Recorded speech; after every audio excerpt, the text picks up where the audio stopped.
Bună, dragii mei, bine ați venit la previziunile pentru energia lunii noiembrie. Acestea se aplică pentru toți cei care au ascendentul, soarele și luna în rac. Să vedem despre ce este vorba pentru voi dedicat. Voi începe cu partea de tranzite astrologice, urmând ca ulterior să vedem care este energia în cărțile oracol de tarot, dar și în cea a talismanelor. Luna debutează cu aspectul de lună nouă din Scorpion, care la voi se formează pe zona casei a cincea. Asta înseamnă copii, romanță, idilă, proiecte, creativitate, pasiune, bucuria vieții. Scorpionul este un arhetip al puterii. El se transformă și se regenerează de-a lungul timpului pentru a obține cele mai bune rezultate.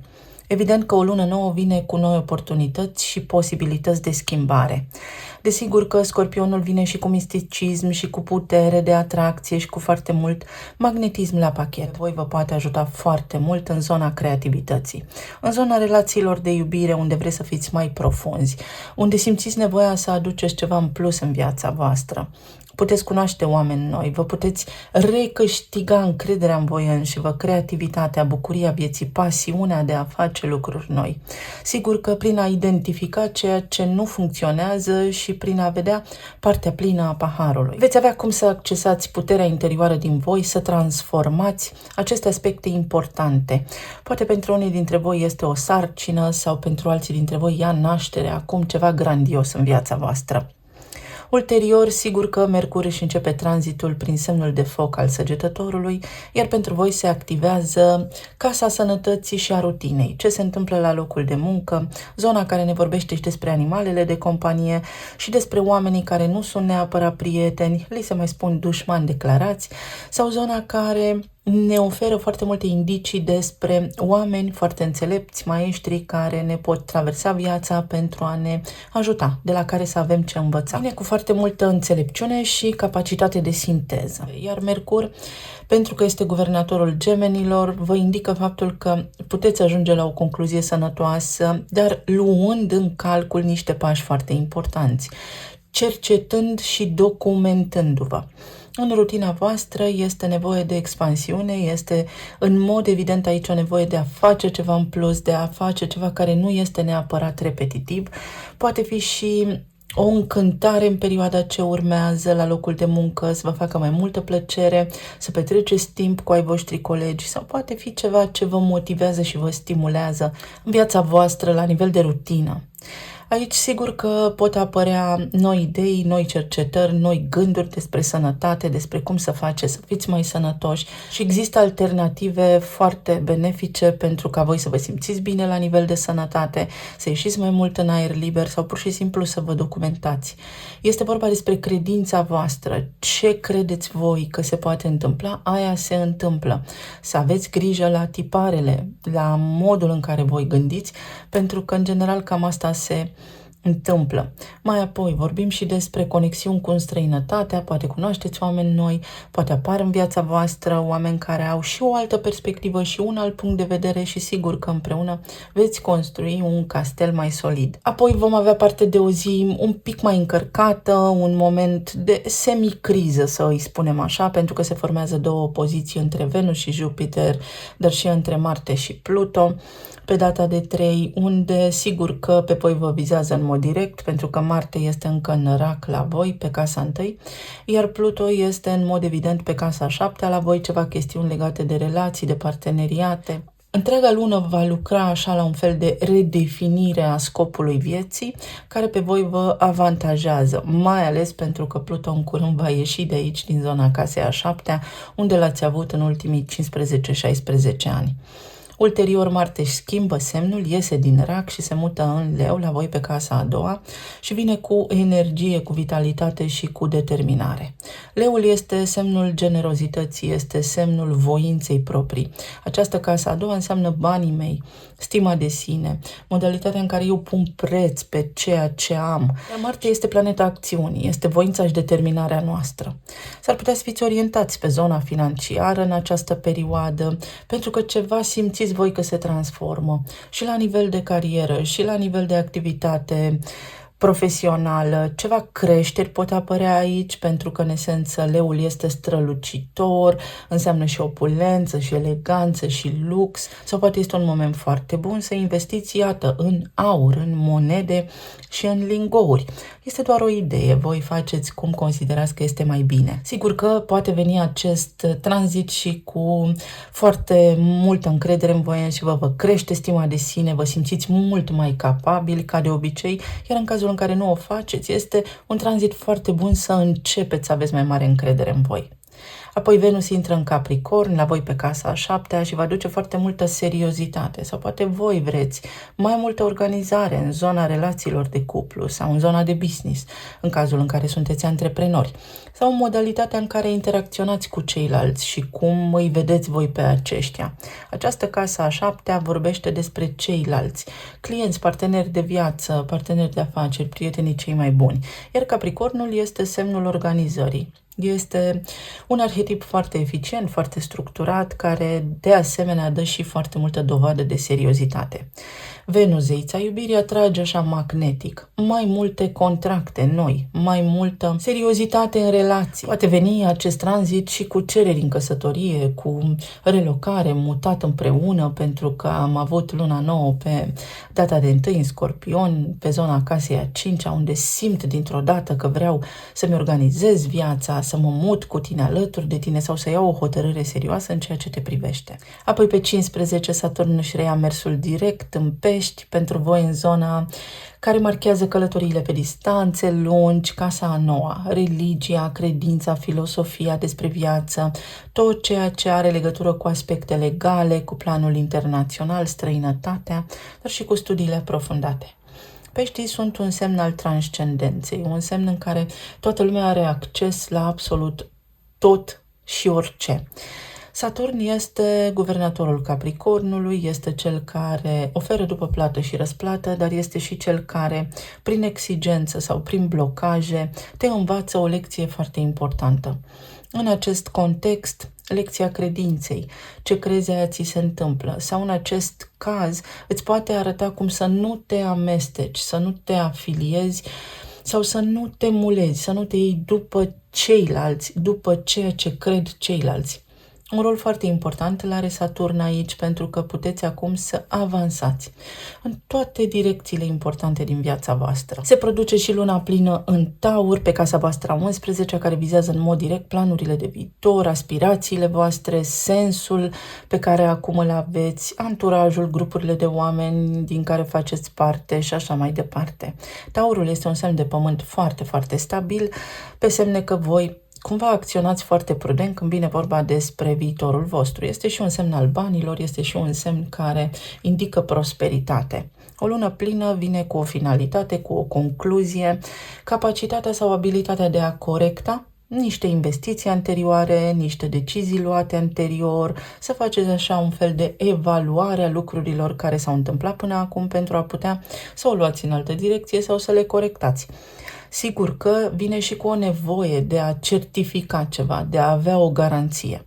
Ori vă afiliați cu niște oameni sau cunoașteți niște oameni care sunt stabili și care prezintă în viața voastră un sens al stabilității, sunt perseverenți și consecvenți, ori în voi acest sentiment va fi insuflat de ceea ce se petrece în viața voastră. Vreau ceva stabil, vreau să știu către ce mă îndrept, fără prea mari riscuri, fără prea mari bătăi de cap. Apoi unul dintre evenimentele importante ale acestei luni este intrarea, ingresul lui Pluton în Vărsător pe casa voastră a 8-a pentru următorii 20 de ani. Practic tot ceea ce are legătură cu resursele împărțite cu ceilalți, cu banii partenerului, cu intimitatea, cu puterea voastră interioară, karma, toate fricile voastre, subconștientul vostru, datoriile, segmentul care are legătură cu tot felul de asigurări, tutela copiilor, pensie alimentară, divorțul, partajul și așa mai departe. Aici Pluto transformă lucruri. Însă vărsătorul este arhetipul libertății, al egalității. Modalități foarte creative prin care să câștigați venituri pasive. Iată, dacă voi sunteți interesați în perioada ce urmează să investiți în zona financiară pentru a avea venituri pasive, este un prilej foarte bun să începeți un proces în acest sens. Apoi, mai poate veni cu eliberare de constrângeri, de taxe, de documentație în plus, de birocrație, să vă eliberați cumva la nivel financiar sau să deveniți independent financiar. Mai poate însemna acest lucru și să scăpați de un anume stigmat social, de rușine, de condiționări vechi, de modalități vechi de a fi în relațiile voastre sau să vă eliberați de niște datorii la propriu. Un proces în care în următorii 20 de ani, în funcție de cum aveți voi harta natală, veți putea achita niște datorii karmice sau financiare. Soarele va intra și el pe casa a 6-a și în rutina voastră cumva voi vă stabilizați. Luați așa taurul de coarne și începe să faceți niște lucruri. Pentru că aici aveți săgetătorul, unde sigur că îl avem și pe Mercur deja. Planuri, foarte multe idei despre cum să faceți, cum să vă dezvoltați, cum să vă fie mai bine. Sigur că puteți acum să vă și însănătoșiți, puteți să parcurgeți un program de regenerare, de transformare a vieții voastre. Poate apărea în viața voastră un om care să vă ajute, un mentor care să vă ghideze. De asemenea, este și zona animalelor de companie, tot ceea ce are legătură cu medicina veterinară, cu zona farmaceutică. Poate fi acum la îndemâna voastră, de bun augur. Fiecare dintre voi veți ști despre ce este vorba. Prindeți curaj și prindeți bine pentru că veți avea acea lună plină din casa 11-a care vine cu un fel de garanție că nu vă scapă pământul de sub picioare, că tot ceea ce voi ați clădit este într-o oarecare măsură stabil și sigur. Și nu în ultimul rând, Mercur va retrograda spre sfârșitul lunii, tot aici pe casa a 6-a, unde puteți să vă dați seama dacă v-au scăpat anumite idei, lucruri din vedere, unde s-ar putea să intre în concediu colegii voștri de serviciu și voi să fiți nevoiți cumva să preluați din atribuțiile acestora, unde s-ar putea să vă reconectați cu niște oameni din trecutul vostru care v-au învățat ceva foarte bun și foarte util, care v-a servit în viitor, care v-a servit în sensul vieții voastre. Poate fi vorba și despre reluarea ideii de adopție a unor animale de companie sau să întemeiați un business în această zonă care poate avea legătură și cu agricultura și cu ferme. Fiecare dintre voi va ști exact către ce să se orienteze în funcție de harta voastră natală. În această perioadă de Mercur retrograd, în general, apar din trecut oameni cu care noi am mai interacționat, pot fi oameni din străinătate sau oameni de care ne-am înstrăinat, să spunem, dar sunt oameni care au avut un sens foarte spiritual în viața noastră și care acum vin să închidă, să finalizeze ceva. Nu este recomandată semnarea unor acte importante în această perioadă sau pentru voi, pentru că intră Pluton pe Vărsător acolo în casa 8-a, este chiar indicat să reevaluați niște lucruri pe care le-ați făcut în mod repetitiv pentru a vă elibera de constrângeri. Să vedem acum ce ne spune și oracolul.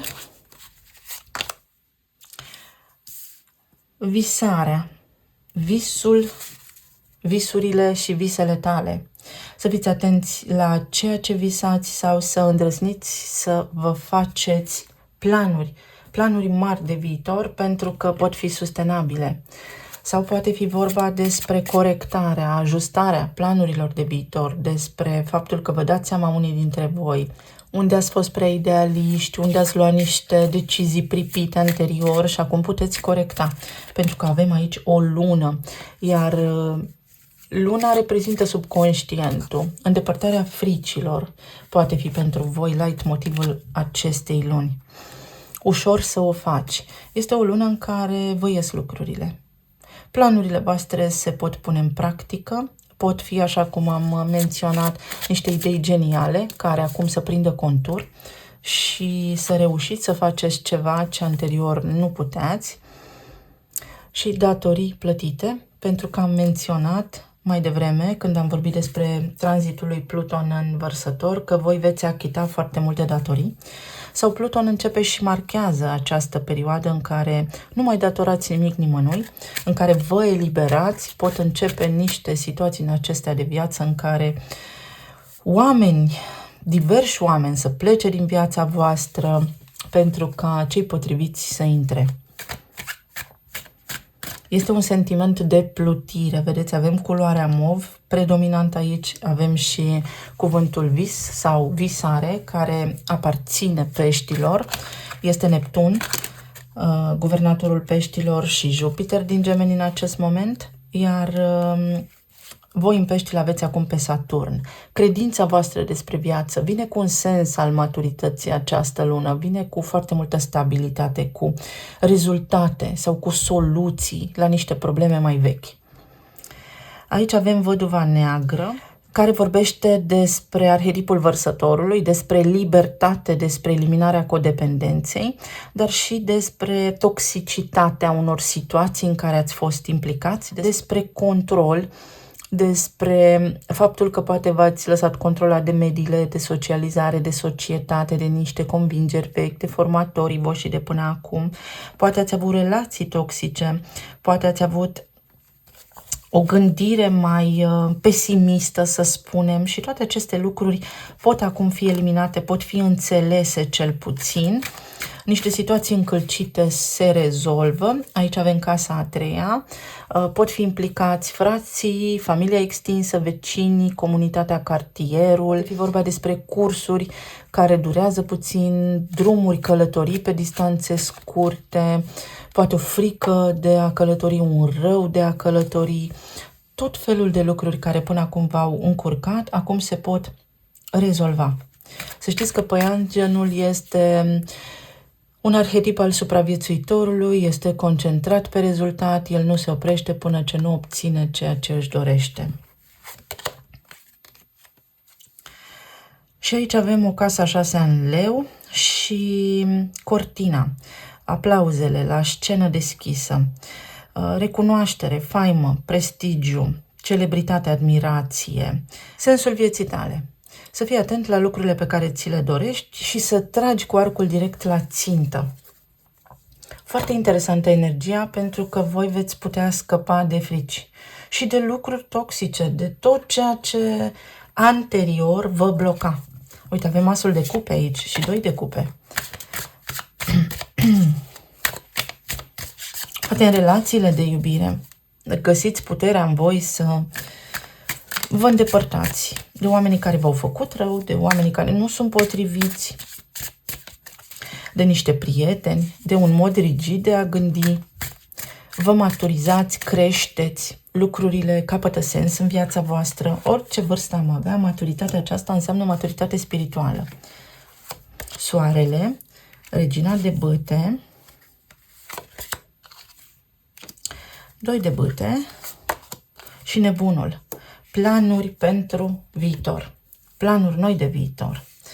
Mă deschid către lumea întreagă. Sunt în acord cu emoțiile mele, îmi vindec emoțiile și rănile vechi. În zona relațiilor de iubire poate fi, așa cum am precizat în descrierea din intro a tranzitelor, o sarcină.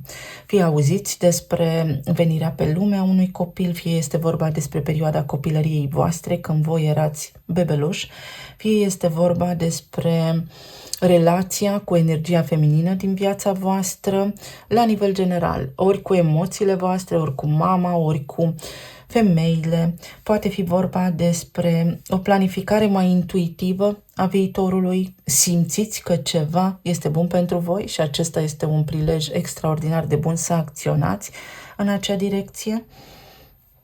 Este vorba despre voi și despre capacitatea voastră de a vă regenera, de a vă vindeca.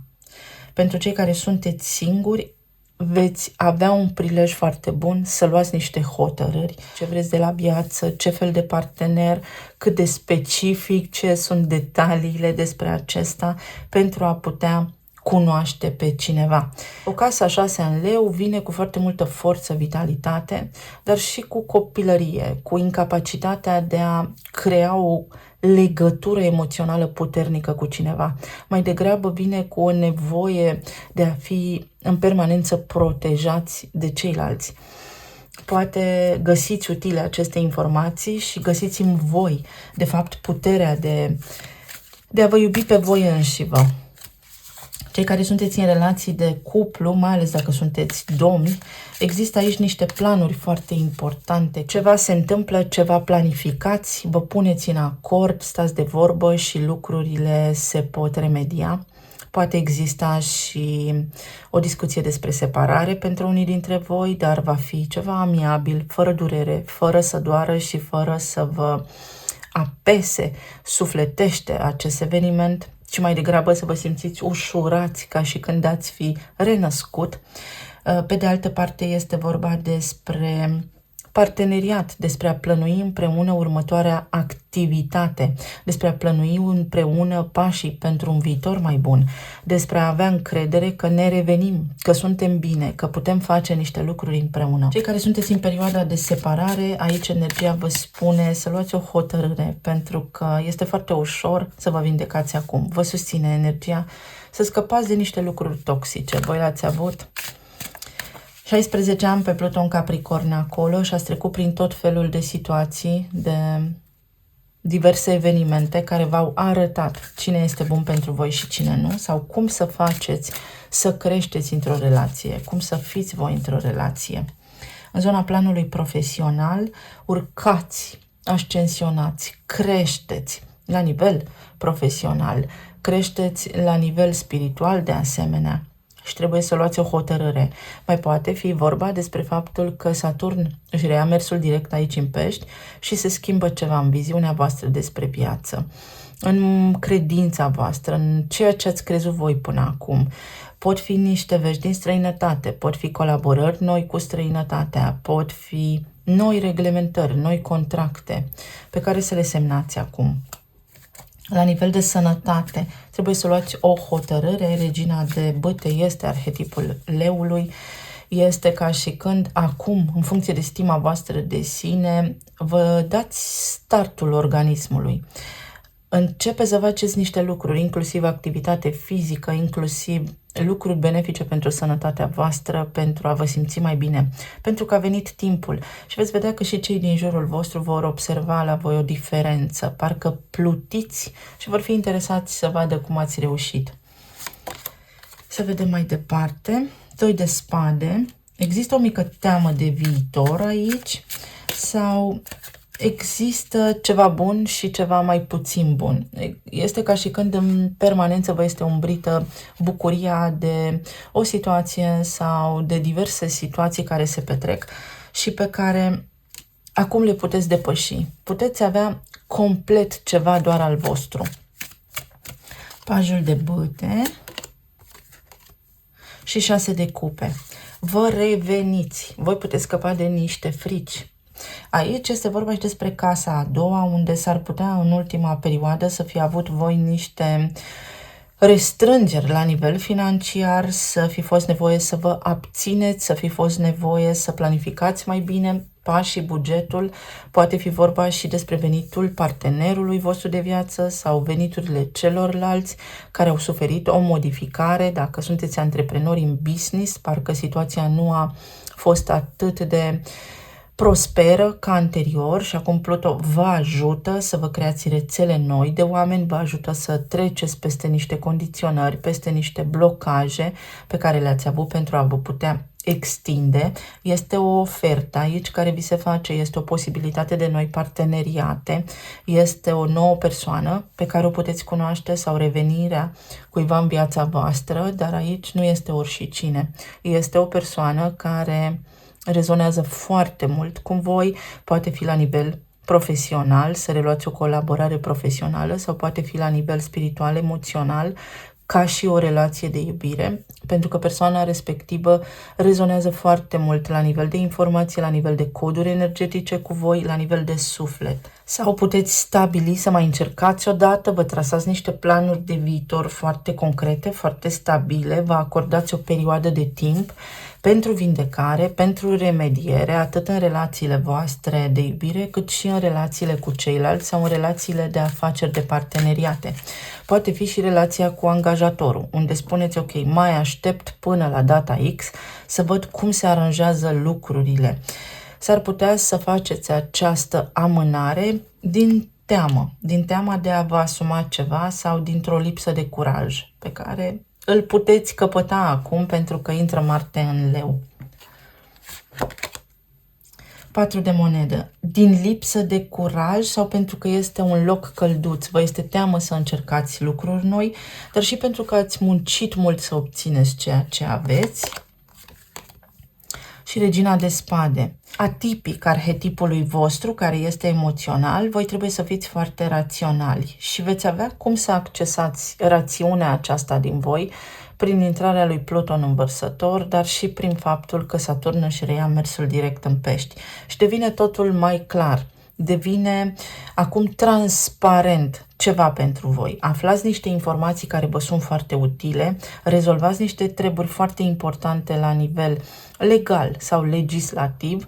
Vorbim aici și despre posibilitatea de a încheia un divorț, de a face un partaj, de a lămuri niște lucruri, mai ales dacă implică și tutela domiciliul copilului sau pensia alimentară sau o despărțire care să fie de genul parteneriat de business. Merg de acum pe cont propriu și sunt nevoit să iau această decizie foarte rațional sau rațională, fără a fi emoțional sau emoțională, pentru că aici este vorba despre viitorul meu, despre planuri pe termen lung. La nivel de sănătate trebuie să fiți atenți și să faceți mișcare, să mișcați energia, să circule totul în jurul vostru, în corpul vostru, poate fi limfa, poate fi tristețe, pot fi diverse simptome care au legătură cu plămânii. Alții dintre voi văd aici niște alergii, dar alergii care să știți că se declanșează din stomac, din microbiom care poate fi reparat. Mai poate fi vorba despre provocări oftalmologice sau despre faptul că nu vreți să vedeți ceva și nu vreți să acceptați ceva. Iar această lună realmente vine cu acea energie care vă forțează cu ghilimelele de rigoare să vedeți și să acceptați ceva. Și de îndată ce voi vă dați seama de anumite aspecte ale vieții voastre sau de anumite aspecte care au legătură cu o situație, puteți avea parte de progres, puteți merge mai departe, precum acest păianjen care supraviețuiește, trece prin foc și prin spadă, prin toate provocările, dar el rămâne acolo pe poziție puternic fiind, triumfă, este triumfător, nimic nu se pierde, totul se transformă, veți avea succes, aveți parte de niște realizări, de niște evenimente care se întrevăd a fi foarte benefice, proiecte, activități, poate fi vorba despre a prinde curaj să vă schimbați locul de muncă, despre capacitatea voastră intelectuală, despre a vă exersa mintea și memoria. Poate fi vorba despre niște suplimente alimentare pe care să le puteți lua pentru a evita oboseala. Această lună vine cu schimbări. Prima carte a fost Soarele. Orice ai încercat să faci, ai o garanție că lucrurile rămân stabile pentru tine. Vine cineva, pleacă cineva, stai liniștit și nu te teme. Ai alături un om care te ajută, te sprijină, poate fi o femeie, nu este exclus niciun bărbat. Epuizare, să te regenerezi și să te regrupezi la nivel financiar. Uite, poate ai avut, exact cum am spus, niște tensiuni în planul financiar recent, dar care se încheie. Marte în Leu acum îți va aduce venituri mai multe, creșteri la nivel financiar, niște bonusuri, diverse câștiguri la care nici nu te aștepți. Și puterea stelei, Vărsătorul. Pluton Vărsător vă va ajuta să știți. Ar fi inutil să vă dau eu diverse scenarii la care să vă gândiți, pentru că v-aș putea răpi ideile. Dar este ceva care are legătură cu rețele mari de oameni, cu transmisii, cu foarte multă putere în a atrage bani de la ceilalți, venituri pasive, niște taxe vechi, o moștenire poate fi și veți putea să fiți în centrul atenției. Uite, este o perioadă, începe o perioadă pentru voi care trasează noi direcții în viața voastră și veți avea foarte multă putere, veți fi voi puternici, veți fi foarte vizibili și atunci când sunteți vizibili, aveți putere să manifestați. Vi se deschide ușa. Să vedem ce ne spun și talismanele.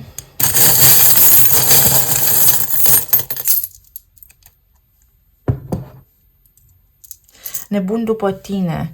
Poate fi vorba despre cineva care a fost în viața ta cândva, care a rămas cu gândul la tine, relație de iubire sau o persoană cu care ai avut afaceri, un fost șef care te-a plăcut foarte mult și acum te cheamă, vrea să vorbească cu tine, să lucrați, să colaborați din nou împreună.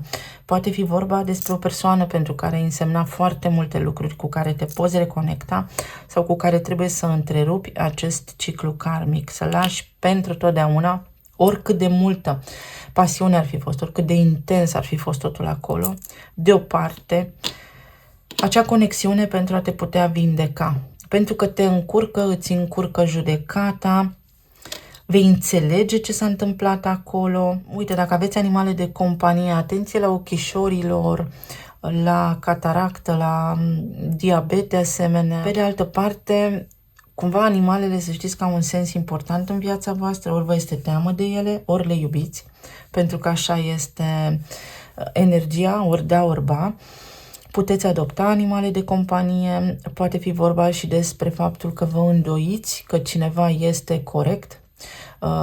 Vă gândiți acum dacă cineva anume din viața voastră cu care voi aveți o legătură strânsă, lucrați cu acea persoană sau nu știu, indiferent de statutul pe care îl are în viața voastră, are ceva, voi simțiți ceva, dacă mai coincideți în credință și în valori, niște evenimente bune la care mergeți, vă amintiți de niște momente, posibil să vă revedeți cu oameni dragi în această lună, posibil să vă amintiți niște momente foarte plăcute din viața voastră, momente din care vă luați puterea. Poate fi și o încercare, o reîncercare de conectare cu cineva, pentru că merită, pentru că acea conexiune a meritat, a fost foarte importantă pentru voi, prosperitatea și avem aici un unicorn și un elefant, puterea. Vă regenerați la nivel financiar și vă crește încrederea în voi înși, vă stima de sine.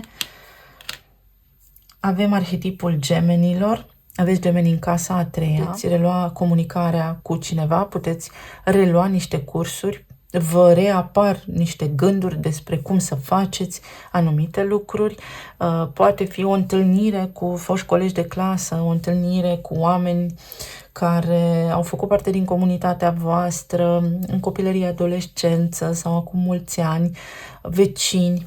Puteți ajunge în acel cadru, în acel context, puteți afla niște vești, poate fi ceva ce se extinde, vă puteți muta din cartier, puteți inclusiv să cumpărați o proprietate nouă, o casă nouă. Iar aici avem inițiala P. P de la putere, P de la Pluto, P de la Pro, lucruri care vin bune către voi, pentru voi. Perimetru, veți vedea că se lărgește ceva pentru voi, avansați, aveți mai multă viziune, mai multă putere de manifestare. O lună plină de pasiune, comunicare pasională, comunicare dintr-o dată, gânduri care vă apar dintr-o dată și sunt niște gânduri care vă dau aripi, uite, care vă ajută să mergeți mai departe. Este energia vieții, este fluxul vieții care vă poartă pe drumul vostru. Sau poate fi vorba despre cineva din trecutul vostru de care ați fost îndrăgostiți sau care a fost îndrăgostit de voi, despre o perioadă foarte bună care sigur că se poate relua, sau vă gândiți voi la acele momente și trebuie să luați o decizie ce să faceți, să nu mai regretați și să acționați. Eu vă mulțumesc tare mult, vă doresc să aveți o lună minunată, plină de lucruri bune, să fiți sănătoși și iubiți, să ne reauzim în curând. Pa, pa!